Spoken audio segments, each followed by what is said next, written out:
This is OwlUp, where learning happens in minutes, not hours. For a deeper journey, explore all our courses at owlup.co. Now, let's dive in.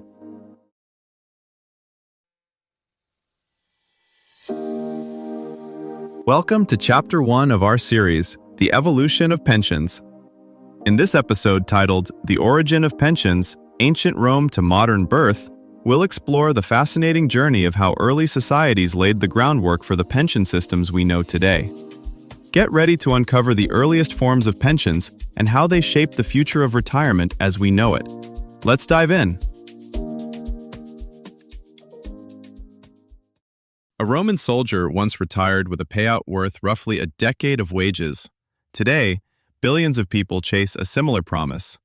In this episode, we'll step into a world where old age was rare, and the idea of a paycheck after work was closer to science fiction. Retirement, as we know it, didn't begin with spreadsheets and actuarial tables. It began with power politics and battlefield math. Augustus wasn't trying to create a social safety net. He was trying to keep a professional army loyal without bankrupting the state every time a legion stood down. The solution was radical for its time. Separate money from the day-to-day treasury, dedicate it to veterans, and lock in rules about who qualified and when.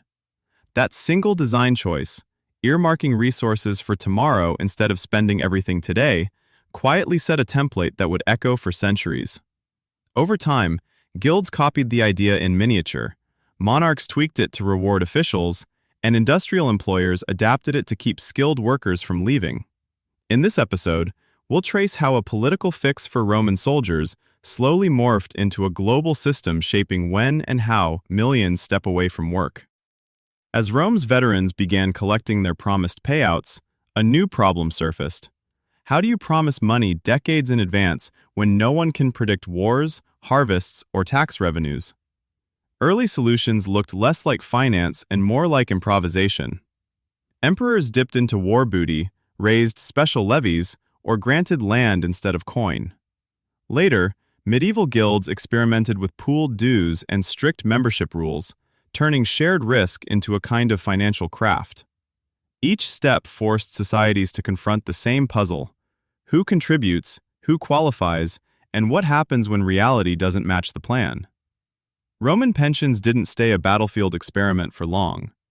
Once rulers saw that carefully timed payouts could secure loyalty, the idea began quietly migrating into civilian life. In late Rome and the Byzantine world, imperial officials started receiving stipends once they left office. These were less about kindness and more about control. A former governor with a steady income was less tempted to sell secrets or raise a rebellion. The pattern hardened: regular service, then a promised stream of support. Centuries later, medieval craft guilds turned this elite pattern into something more democratic, at least within their own walls. A stonemason's guild in a German city might collect small, mandatory dues from every member, using the pot to assist those who could no longer work. Rules were blunt. You often had to complete an apprenticeship, pay in for years, and maintain good standing. Step outside the craft or fall behind on obligations, and your claim to help could vanish. The promise was powerful precisely because it was exclusive. Early poor laws in England added another layer. Instead of a private group taking care of its own, local parishes were told to support those who couldn't work. That shifted responsibility toward the community, but funding was fragile. Wealthier parishes sometimes tried to push older or disabled residents onto neighboring jurisdictions, a grim reminder that any long-term promise lives or dies on who is compelled to pay. By the 18th and 19th centuries, a new class of long-serving civil servants emerged. Clerks, postal workers, and railway staff weren't nobles or guild artisans, yet governments and large employers began offering them formula-based benefits linked to years of service and final pay. This spreadsheet logic, service times wage times factor, turned personal loyalty into something that looked more like a contract. Across all these settings, one tension kept resurfacing. Design the rules narrowly, and many fall through the cracks. Make them broad, and the financial strain grows. Like a painter adding layers to a canvas, each era kept the outline, service today, support tomorrow, but altered the colors to match its own politics, institutions, and fears about the future. A factory in 19th century Manchester might offer long-serving mechanics a future income stream, but only if they stayed loyal to that single employer. Across the Atlantic, American Express in 1875 tied its first pension to 20 years of service and retirement at 60, signaling that career job and eventual payout were becoming a package deal. These early blueprints quietly shaped worker behavior. Switching firms meant forfeiting years of credit, so many simply didn't. Governments watched and adapted. Bismarck's Germany set a national age threshold at 70, fully aware that average lifespans meant the system would be cheap at first. That choice wasn't just actuarial, it was political cover to get the idea accepted. Over a century later, OECD data showing tens of trillions in pension assets reveals how far this logic has scaled. Like migrating birds using the same flyway each year, but adjusting altitude and timing, societies now tweak parameters, age, formula, funding, while following a path laid down long ago. Pension design is now colliding with gig work, longer careers, and patchwork incomes. Instead of one employer, many people juggle platforms and side projects, making single-firm plans feel like train tracks in a world of bicycles. Some countries test auto-enrollment and portable, lifetime accounts that follow the person, not the job.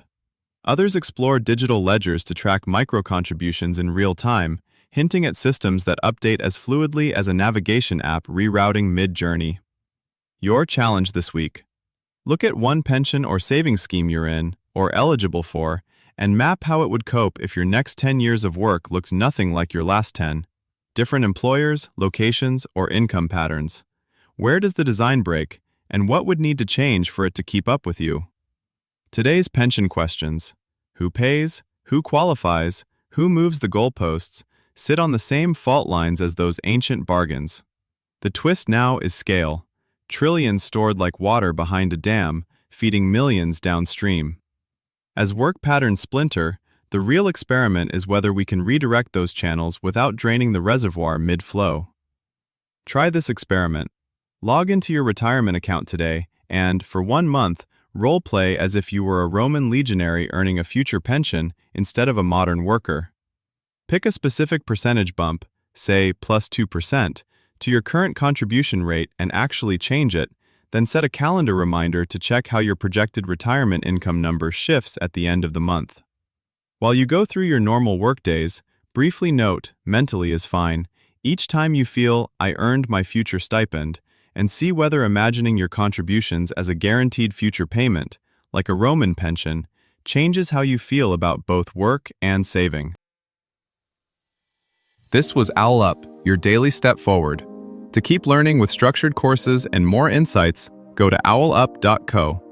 Until tomorrow!